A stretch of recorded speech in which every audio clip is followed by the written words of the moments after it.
it's Entertainment World with Steve Owens, and today I've got one of my favorite action stars from over the years, Michael Pare. Welcome, Michael. Hey, Steve. So you've got a new movie out, American Violence, an intense thriller that examines the violent circumstances that lands one man on death row. Uh, pretty strong cast behind you in this movie, and it hits everywhere around February 3rd. You play a character, Martin Biggs. Tell me about your character on this one you're doing. Well, I cultivate Kai. I'm a career criminal. I'm a guy who's been doing it for a long time, in and out of prison, and I'm really good at it. But we robbed this one safe, and there's much more money in there than we thought there should be. And it turns out that it's a safe that belongs to a very serious gangster, and Kai, I get killed. But, the movie is really a very interesting thing that Tim has taken on because, like a true artist, he doesn't really put a political slant on the story. It's about capital punishment. And everybody has an opinion, but nobody can really say whether it's absolutely right or wrong. And Tim presents two very good arguments for either side. Mm-hmm. It's really interesting because, come on. I think it's very rare that someone is genetically predisposed to be a murderer. Right. It's like something that you have to learn. And some people join the military and they're trained to kill, or policemen, they're trained that they're going to have to do that sooner or later. And then there's people who, through the circumstances that they're born into, they have this very brutal and desensitizing life. And it's a kind of movie where you're going to walk out of and have many arguments and discussions and conversations. It's one of those fascinating stories that people will be arguing about forever. How much freedom did Tim Woodruff Jr. Give you as a director, since he's like a new hot action kind of a director? I made like 6 or 7 movies with Tim, so we know each other really well. And he just called. This is one of the guys that I was telling you before. Calls me up and says, "Mike, I got a really cool part for you." And we talk a lot about it. But when it comes to shooting, before we even go to camera, he knows what I'm going to do. Right. How I'm going to. I mean, there's surprises and all that other crap you're supposed to have.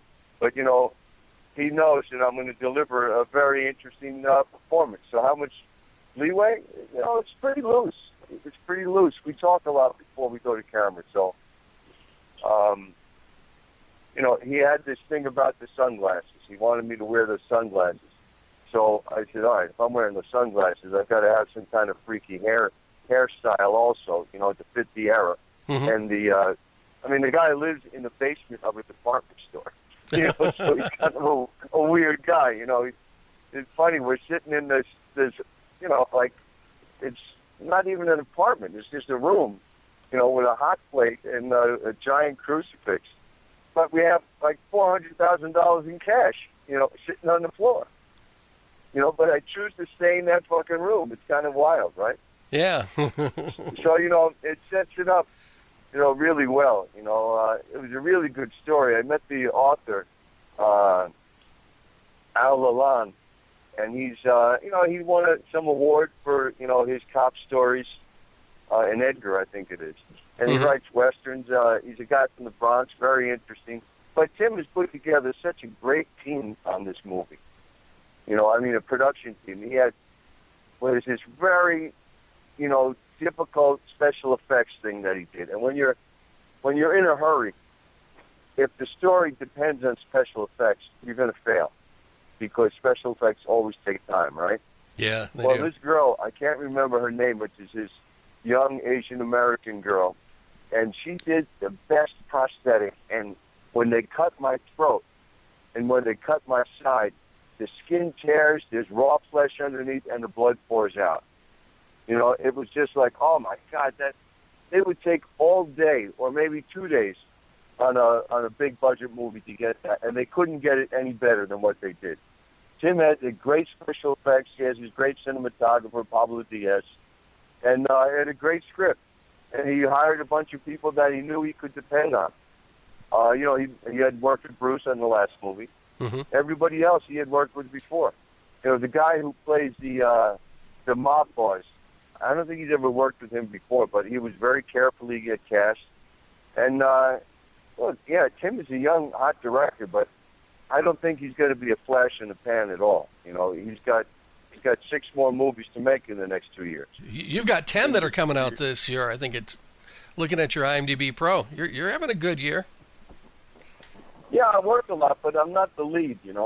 So I'm happy to be employed in the entertainment industry, sir. That's my bottom line.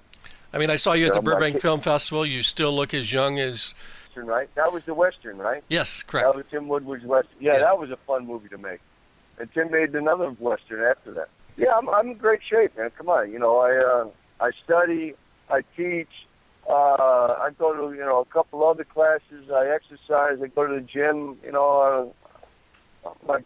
I'm married to the mother of my son who's in college, and, come on, my life is working for me, yeah. So, I mean, you've had an amazing career with over 100 films, Eddie and the Cruisers and the Philadelphia Store Experiment. That was actually one of my favorite of your movies.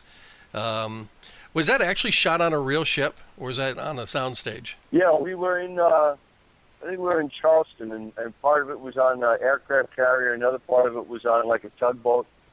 We were, I think we were in Charleston for like a week, playing around on the boat and whatnot in the Navy Yard. To be on, a real aircraft carrier, it was like one of those World War II aircraft carriers. Well, you've played quite a few different military roles over the years. What are your favorite kind of roles that you like to play, or would you like to be cast in these days? Well, the more complex the character and the more clear the plot is, I'm looking at stuff like that now. That's seeming to be the most fun.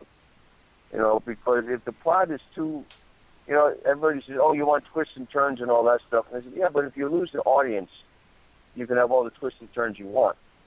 I think it's better to have a simple plot and complex characters. Have you had any thought about doing any television? Absolutely. Everybody's doing TV now. Yeah. I may do, I can't talk about it because at any moment I'm supposed to go up to Toronto and shoot like 15 episodes. But if I talk about it, it may not happen. Hey, keep your mouth shut on that. I remember at one point in your career, your main competition that was out there was Michael Biehn in U2, where every foreign distribution company would say, get Michael or Michael, and you're guaranteed distribution. Right. It was Eric Roberts, Jeff Fahey, me, Michael Biehn. There was a couple other guys, But, that was the 80s, the 90s, actually. Yeah. Did you ever get a chance to work with any of them in some of the films? They were your competition? I worked with Eric maybe 4 or 5 times. Okay. I never worked with Jeff Fahey, but I worked with Eric 4 or 5 times. He's a great guy. Very deep. Is there any actors that you'd like to work with these days, in particular? Well, I just worked with Johnny Depp. So, I would like to work with all the big guys. Great. Yeah. Where do you see the independent film world going, since you've been in so many of these independent films? Well, it's very complex situation we're in now because these young hot directors are turning out movies for under $1 million, right? Mm-hmm. But a lot of them are non-union, which means you get no benefits and no health care, which is a major fucking issue, And the days are long. And, in the 90s, if the script didn't quite work, you had 30 days to shoot it, and you could make it work on the fly, right? Correct. But now, they're trying to turn them in 15 days. And if the script doesn't work, you don't have time to fix it or make it work. Right. So it's taking much smarter camera-savvy directors. It's if you're a writer-director, you're probably going to have a harder time getting a movie made than if you're like a producer or a cinematographer-director. You really got to know. You can't waste your time shooting stuff that's not going to be in the movie. Right. So independence, you've got to be so sharp, so aggressive, and so confident. That's why Tim is on a run because, the first little movie I did for him was 24, and he was placing the camera, he was lighting, and he played a little part in it and directing it. He knows, and he edits all of his movies. He has an editor, but he makes all of the final decisions. Mm-hmm. And that's what it is. They don't want to pay a director, a writer, a producer, an editor. They want somebody who can do it all. Right. So, I would much rather do the bigger movies, of course, because it's union and you have more time and, you have everybody is like the best of the best. Yeah. But, you do the best you can and you just keep on marching. You don't know which one is going to hit. I did this little movie called The Shelter and traded also. These are little movies.